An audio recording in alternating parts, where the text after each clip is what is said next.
मेरे चैनल में आपका फिर से स्वागत है। सोचिए, अगर आपके दोस्त आपको अजनबी की तरह लगे तो ज़िंदगी कैसी होगी। प्रोसोपैग्नोसिया एक विशेष एग्नोसिया है जिसमें चेहरों को पहचानने में मुश्किल होती है। प्रोसोपैग्नोसिया ग्रीक से लिया गया है। चेहरे के अंधपन वाले लोगों में सामान्य दृश्य तीक्ष्णता होती है, लेकिन वे पहचान नहीं सकते कि चेहरा किसका है। वे रंगों में अंतर कर सकते हैं, पैटर्न की पहचान कर सकते हैं, साथ ही 3D में भी देख सकते हैं। वे चेहरे की विशेषताओं और चेहरे की भावनाओं को भी पहचान सकते हैं।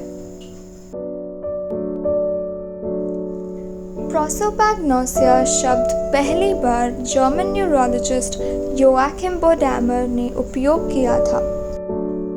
अपनी रिपोर्ट में 1947 में उन्होंने घायल सैनिकों में चेहरा न पहचानने का वर्णन किया जब वे द्वितीय विश्व युद्ध से वापस सिर पर चोटों के साथ आए और अपनी पत्नी या माता पिता को पहचान नहीं पाए। हल्के से लेकर गंभीर तक प्रोसोपैग्नोसिया हो सकता है एक्वायर्ड या डेवलपमेंटल।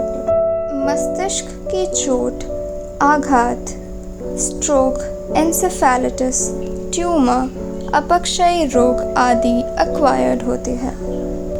सामान्य दृष्टि और स्मृति के बावजूद चेहरा पहचानने में कठिनाई मस्तिष्क इमेजिंग पर उनके घाव नहीं होते हैं जब डेवलपमेंटल होता है। चेहरा पहचानने का मॉडल ब्रूस और यंग ने दिया था। सबसे पहले चेहरे का बोध होता है, उसके बाद चेहरे का यादों के भंडार या फेस रिकग्निशन यूनिट से मेल होता है, जिसके बाद सही मिलन होता है और अंत में व्यक्ति की शब्दार्थ, जानकारी और नाम तक पहुंच होती है।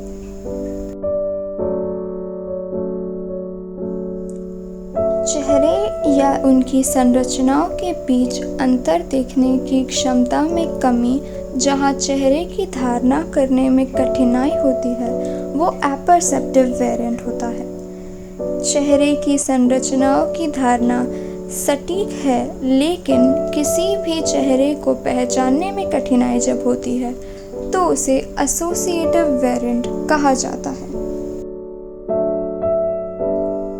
दोनों चेहरों में क्या आपको कोई फर्क नजर आ रहा है?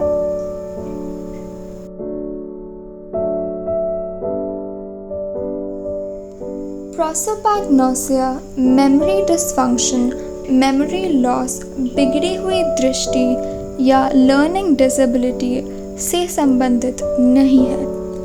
यह असामान्यताएं, क्षति या सही फ्यूसिफॉर्म जाइरस में हानि का परिणाम है। कारण है पश्चाकपाल क्षेत्रों में चोट, एन्सेफेलाइटिस, कार्बन मोनोऑक्साइड विषाक्तता, टेम्पोरल लोबेक्टमी आदि, स्ट्रोक, दर्दनाक मस्तिष्क की चोट या न्यूरोडिजेनरेटिव रोग। जन्मजात प्रोसोपैग्नोसिया परिवारों में चलता है। एक न्यूरोलॉजिस्ट एक परीक्षण का उपयोग कर सकता है जो चेहरे की विशेषताओं को पहचानने की क्षमता का मूल्यांकन करता है, जैसे Warrington recognition memory of faces, 20 item prosopagnosia index, Benton facial recognition test और कैम्ब्रिज फेस मेमोरी टेस्ट। आइए हम इसका परीक्षण करें। सबसे पहले आपको एक आदमी का चेहरा दिखाया जाएगा जिसे आपको पहचानना है।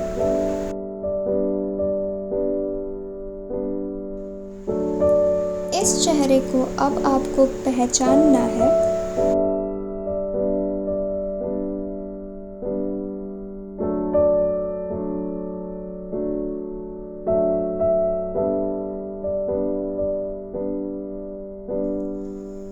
प्रोसोपैग्नोसिया को DSM-5 में शामिल नहीं किया गया है, इसलिए अभी तक कोई औपचारिक नैदानिक मानदंड नहीं है।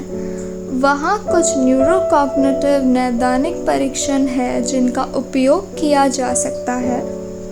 नैदानिक परीक्षण पहले देखे गए चेहरों के लिए परिचित होने की भावना की जांच करते हैं। लक्षण होते हैं जैसे परिचित व्यक्तियों की खराब पहचान, चेहरे का वर्णन करने में कठिनाई, फिल्मों या नाटकों में कथानक को लेकर उलझन, भीड़ भाड़ वाले स्थानों पर भटकाव की भावना। व्यक्तिगत प्रश्न पूछकर या कपड़े, बाल, आभूषण, इत्र या कोलोन पर ध्यान केंद्रित करके पहचान की स्थापना, नाम से व्यक्तियों का अभिवादन न करना, नए लोगों से न मिलना, अजनबियों से मिलना यह सोचकर कि वे उन्हें जानते हैं। पूरी तरह से ठीक होने के लिए कोई अचूक इलाज या थेरेपी नहीं है। प्रशिक्षण की प्रभावशीलता अनुसंधानों के हिसाब से कोई सुधार नहीं होता है। ऑक्सीटोसिन के इंट्रानेसल इन्हेलेशन से फ़ायदा हो सकता है। प्रोसोपैग्नोसिया का सामना करने के तरीके हैं जैसे पहचानने के लिए चेहरे की विशेषताओं जैसे आईब्रोज, त्वचा का टोन आदि का उपयोग करना, बातचीत के माध्यम, आवाज़, चाल, चश्मा और लिखावट से पहचानना, सोशल मीडिया का उपयोग करना। इस वीडियो को देखने के लिए आपका बहुत बहुत धन्यवाद है। अगर आप इस चैनल में नए हैं तो सब्सक्राइब ज़रूर करना। धन्यवाद।